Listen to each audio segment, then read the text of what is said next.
திராவிட முன்னேற்ற கழகத்தின் தலைவரும் மாண்புமிகு தமிழக முதல்வருமான மு.க.ஸ்டாலின் அவர்களின் ஆணைக்கிணங்க மாண்புமிகு துணை முதல்வரும் கழக இளைஞரணி செயலாளருமான உதயநிதி ஸ்டாலின் அவர்களின் வழிகாட்டுதலோடு மாண்புமிகு இந்து சமய அறநிலையத்துறை அமைச்சரும் பெருநகர வளர்ச்சி குழும ஆணைய தலைவரும் சென்னை கிழக்கு மாவட்ட கழக செயலாளருமான பி.கே. சேகர்பாபு அவர்களின் ஆலோசனையின்படி சென்னை கிழக்கு மாவட்டம் எழும்பூர் தெற்கு பகுதி 108வது வட்டம் சார்பில் சேத்துப்பட்டு மங்களபுரம் தெருவில் கழக செயல் வீரர் மாஸ்டர் நவீன் நிகழ்ச்சி ஏற்பாட்டில் சமத்துவ பொங்கல் விழா மாமன்ற உறுப்பினர் சுந்தர்ராஜன் தலைமையில் வெகு விமரிசையாக கொண்டாடப்பட்டது.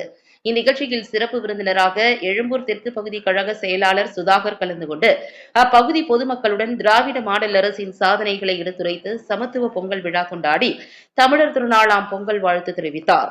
மேலும் இந்நிகழ்வில் தலைமை செயற்குழு உறுப்பினர் KSM நாதன், பகுதி கழக நிர்வாகிகள் அன்னபூரணி, ஜெகதீசன் உள்ளிட்ட பகுதி வட்டக்கழக நிர்வாகிகள், மகளிர் அணியினர் என பலர் கலந்து கொண்டனர்.